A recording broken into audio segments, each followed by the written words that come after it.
कृष्णा गाडगीळ आणि sons limited 1832 पासून। नाशिकच्या येवल्यामध्ये बदलत्या वातावरणामुळे गहू पिकावर नांगर फिरवण्याची वेळ, उत्पादन खर्चही निघत नसल्यामुळे शेतकऱ्याचा हातबल निर्णय, नुकसान भरपाई देण्याची शेतकऱ्यांची मागणी।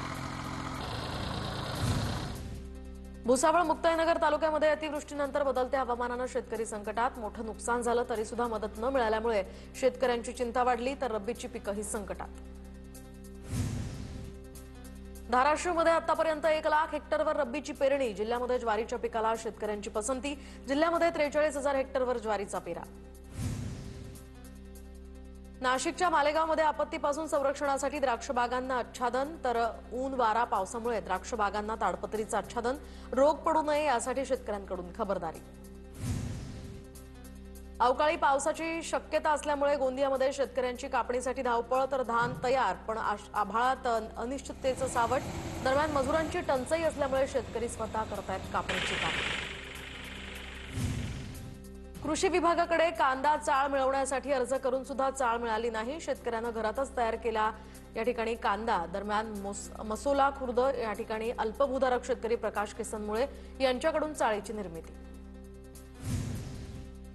नाशिकच्या चांदवडमध्ये अतिवृष्टीचा लागवड केलेल्या कांदा पिकाला मोठा फटका, तर संतप्त शेतकऱ्यानं कांद्यावर चक्क रोटावेटर फिरवला। सध्या रब्बी हंगामातील मशागतीची कामं सुरू, मराठा आंदोलक मनोज जरांगेंनी ट्रॅक्टरद्वारे मशागत करण्याचा आनंद घेतलाय। आंतरवाली सराटी गावचे सरपंच पांडुरंग तारक यांच्या शेतामध्ये जरांगेंनी ट्रॅक्टर चालवला। बीडच्या परळी या ठिकाणी मुंडे समर्थकांकडून मनोज जरांगेंच्या फोटोला जोडे मारत आंदोलन, मनोज जरांगेंवर गुन्हा दाखल व्हावा आंदोलकांची मागणी। बीडच्या शिरूर कासार तालुक्यातल्या घोगस परगावामध्ये धनंजय मुंडेंच्या फोटोला दुग्धाभिषेक, जरांगेंनी आरोप केल्यानंतर मुंडे समर्थकांनी दुग्धाभिषेक घातला। धुळ्यामध्ये धनंजय मुंडेंच्या प्रतिमेला जोडे मारो आंदोलन, जरांगेंच्या समर्थनार्थ मराठा समाज आक्रमक, मुंडेंविरोधात यावेळी जोरदार घोषणाबाजी। टीईटी परीक्षेच्या निर्णयाविरोधात धुळ्यामध्ये शिक्षक संघटनेचा मोर्चा, शासनानं काढलेला निर्णय रद्द करण्याच्या मागणीसाठी मुका मोर्चाचं आयोजन, मोठ्या संख्येनं शिक्षक यामध्ये सहभागी। ग्रामपंचायत कर्मचाऱ्यांच्या वेतनासाठी शासनाकडून लादलेली वसुलीची अट रद्द, ग्रामपंचायत कर्मचाऱ्यांच्या किमान वेतनासाठी थेट अनुदान मिळेल, महाराष्ट्र राज्य ग्रामपंचायत कर्मचारी युनियनचे उपाध्यक्ष दत्तात्रय भोईर यांची माहिती। पुणे जिल्ह्यामध्ये भाजपच निवडणुकीसाठी एक पाऊल पुढे, तर पुणे जिल्ह्यातील इच्छुक उमेदवारांच्या उद्या होणार पुण्यात मुलाखती, जिल्ह्यातील नगर परिषदा नगरपंचायतींसाठी इच्छुक असलेल्या उमेदवारांच्या उद्या मुलाखती होणार।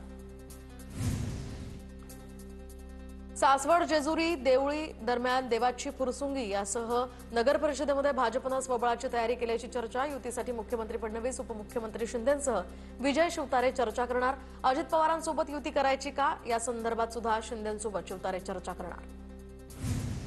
रत्नागिरी नगर परिषद निवडणुकीच्या शिवसेनेच्या प्रचाराचा शुभारंभ, पालकमंत्री उदय सामंतांकडून प्रचाराचा शुभारंभ, प्रभाग क्रमांक 5 मधून पाणी दूध यासह सामाजिक कार्यकर्ते सौरभ मलुष्ठे आणि पूजा पवार यांची नावं चर्चेत। स्थानिक ठिकाणी युती करायची की नाही हे येत्या 2 ते 3 दिवसात कळेल, आम्ही युती करावी, आज तरी तशी स्थिती नाही, खासदार रक्षा खडसे यांची प्रतिक्रिया। तर खडसेंचा एक जावई 4 वर्ष जेलमध्ये गेला, खडसेंचा दुसरा जावई 5 महिने जेलमध्ये राहून आला, गिरीश महाजनांची एकनाथ खडसेंवर टीका। जळगावच्या मुक्ताईनगर पंचायत समितीच्या निवडणुकीसाठी एकनाथ खडसे आणि चंद्रकांत पाटलांची प्रतिष्ठा पणाला, नगरपंचायत कुणाच्या ताब्यात जाणार याकडे आता सर्वांचं लक्ष। भाजपचे माजी खासदार संजय काका पाटील यांची आमदार रोहित पवारांना साथ, तर श्रेयवाद नको, आता आपण शेतकऱ्यांसाठी एकत्र लढू, स्थानिक निवडणुकांच्या पार्श्वभूमीवर संजय काका पाटलांची प्रतिक्रिया। पालघरच्या 3 नगर परिषदा आणि एका नगरपंचायतीच्या निवडणुकीसाठी महाविकास आघाडीचं जागा वाटप ठरलं, पालघर नगर परिषद आणि वाडा नगरपंचायतीचं नगराध्यक्षपद ठाकरेंच्या सेनेला, तर डहाणू आणि जव्हार नगर परिषदेचं नगराध्यक्षपद पवारांच्या राष्ट्रवादीला। अमरावती जिल्ह्यामध्ये राजकीय वातावरण तापलं, उद्यापासून उमेदवारी अर्ज भरण्यास सुरुवात, तर सर्वच पक्ष एकला चलोरेचा नारा देतात। निवडणुकीमध्ये 155 प्रभागातनं 278 सदस्य आणि 12 नगराध्यक्ष निवडले जाणार। पुण्याच्या मावळ तालुक्यामध्ये पक्षप्रवेशांना आता वेग, भाजप आणि राष्ट्रवादीमध्ये चढाओढ, तर स्थानिक निवडणुकांचं बिगुल वाजताच आता इतर पक्षातील नेते कार्यकर्त्यांना आपल्या पक्षात घेण्यासाठी वरिष्ठांची चढाओढ। शिरूर नगर परिषद निवडणुकीत उद्योजक आणि माजी नगराध्यक्ष प्रकाश धारीवाल यांची माघार. धारीवालांच्या शिरूर शहर विकास आघाडीचा निवडणूक न लढवण्याचा निर्णय. आमदार नरेंद्र मेहतांना एवढा मराठी भाषेचा द्वेष का? मीरा भाईंदर महानगरपालिकेच्या नोकर भरतीवरून काँग्रेसचा सवाल. तर पालिकेतील 358 रिक्त पदांची भरती भाजप उमेदवारांनी थांबवल्याचाही आरोप. रत्नागिरीमध्ये भाजप कार्यकर्त्यांकडून लांजा नगरपंचायत निवडणुकीमध्ये स्वबळाचा नारा, तर युती केल्यास सामूहिक राजीनाम्याचा इशारा. लांजा शहर कमिटीच्या बैठकीत हा निर्णय. नवी मुंबई पालिकेच्या निवडणुकीच्या अनुषंगानं गणेश नाईकांच्या मॅरेथॉन बैठका. भाजपचे माजी नगरसेवक आणि नवी मुंबई महानगरपालिका अधिकाऱ्यांमध्ये ही संयुक्त बैठक संपन्न. भिवंडीतील विद्यार्थिनीला नीट परीक्षेमध्ये गोंधळाचा फटका, तर 2 निकालपत्रांमुळे विद्यार्थिनीसह पालकही चिंताग्रस्त. ताडकळस ते निळा महागावच्या रस्त्यासाठी गावकऱ्यांचं 10 दिवस आमरण उपोषण. आंदोलनाची त्वरित दखल घेत अनेक वर्षांची मागणी असलेला हा रस्ता दुरुस्ती करण्यास आता सुरुवात. नागपूर गुन्हे शाखेच्या पथकाची मोठी कामगिरी, तर 14 लाखांच्या घरफोडी प्रकरणात हा उलगडा झालाय. 2 आरोपींना पोलिसांकडून या प्रकरणी अटक. बुलढाण्यामध्ये आयकर चोरीच्या संशयावरून 1000 पोलीस कर्मचाऱ्यांना नोटीस. आयकर विभागाची पोलीस अधीक्षक कार्यालयाला नोटीस. सीएच्या मदतीनं खोट्या गुंतवणुकीचा दावा. पोलीस अधीक्षक निलेश तांबे ऍक्शन मोडवर. कर्मचाऱ्यांना सुधारित आयकर रिटर्न भरण्याच्याही सूचना.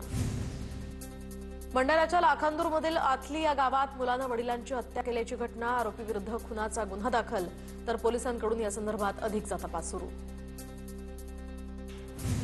नाशिकमध्ये शरणपूर गोळीबार प्रकरणातील फरार संशयिताला अटक. लंबोदर फसाळेला जंगल दोंडेगाव परिसरातनं ताब्यात घेतलं. शरणपूर रोड परिसरात 8 ते 10 जणांना तोडफोड करत गोळीबार केला होता. गोंदियामध्ये आंतरराज्यीय घरफोडी करणाऱ्या आरोपीला अटक. दरम्यान 3,24,000 रुपयांचा सोन्याचा मुद्देमालही जप्त. दौनीवाडा पोलिसात गुन्हा दाखल. लातूरच्या नांदेड रोडवर सिलेंडर वाहून नेणाऱ्या टँकरमधून गॅस गळती. 1 ते 1.5 तास वाहतूक ठप्प. गॅस गळतीवर सध्या नियंत्रण. मुंबई अहमदाबाद महामार्गावरील मस्तान नाका उड्डाणपुलाच्या भरावाचा काही भाग कोसळला. सुदैवानं कोणतीही जीवितहानी नाही. कोसळलेल्या भागामध्ये पोलिसांनी बॅरिकेडिंग केलं. पुण्याच्या शिरूरमध्ये कावळपिंपरी गावात बिबट्यांच्या हल्ल्यात वाढ, तर गावकऱ्यांकडून पिंजरे लावण्याची मागणी. वन विभागानं रेस्क्यू टीम तयार करण्याची सुद्धा गावकऱ्यांची मागणी. माळशेज घाटात दुचाकीस्वारांची धोकादायक स्टंटबाजी, तर सकाळी 9 वाजेच्या सुमारास दुचाकीस्वारांचा घाटात धुमाकूळ. नंबर प्लेट्स नसलेल्या दुचाकींवरून जीवघेणी स्टंटबाजी. पोलिसांनी कारवाई करण्याची आता मागणी. गडचिरोलीच्या अहेरीमध्ये नागरिकांना सुसज्ज हॉस्पिटल मिळालं. गर्भवती महिला आणि बालरोग मातांना हा मोठा दिलासा. तालुक्यातील 500 गावांना या रुग्णालयाचा फायदा होणार. पंढरपुरात लाडक्या विठुरायाची प्रक्षाळ पूजा संपन्न. कार्तिकी एकादशी यात्रेमध्ये देवाचा शिणवटा काढण्याची प्रथा कायम. नागपुरात वारकरी साहित्य परिषदेचा 14वा वर्धापन दिन संपन्न. सामाजिक न्याय विभागाच्या संयुक्त विद्यमानं या कार्यक्रमाचं आयोजन. अंधश्रद्धा आणि जादूटोणा विरोधी प्रचार आणि प्रसार करण्यासाठी साहित्य परिषदेकडून हे अभियान. नांदेडमध्ये बुद्ध धम्म ग्रंथाचा समारोप सोहळा. भीमगीताच्या कार्यक्रमानं अनुयायी मंत्रमुग्ध. रत्नागिरीच्या मिऱ्या गावामध्ये गाळाच्या माध्यमातून मासे पकडण्याची स्पर्धा रंगली. दरम्यान मिऱ्या सिरॉक्स फिशिंग टुर्नामेंट या माध्यमातून स्पर्धेचं आयोजन. जवळपास 150 स्पर्धक या स्पर्धेत सहभागी. पारंपरिक पद्धतीनं मासेमारी कशी करावी यासाठी ही स्पर्धा भरवली जाते. छत्रपती संभाजीनगरमध्ये वैजापुरातील डोंगरथडी या भागामध्ये मादी बिबट्यासह 3 बछडे आढळले. नागरिकांमध्ये यामुळे भीतीचं वातावरण. बिबट्यांचा बंदोबस्त करण्याची मागणी. साताऱ्यातील राधा म्हशीचा जगात डंका, तर सर्वात बुटकी म्हैस म्हणून गिनीज बुक ऑफ वर्ल्ड रेकॉर्डमध्ये तिची नोंद. राधा म्हशीला पाहण्यासाठी नागरिकांची गर्दी. सांगलीमध्ये बैलगाडा शर्यतीचा थरार, तर थार आणि स्कॉर्पिओ कारसह आकर्षक बक्षिसं. जवळपास 2,500 बैलगाड्या स्पर्धेमध्ये सहभागी.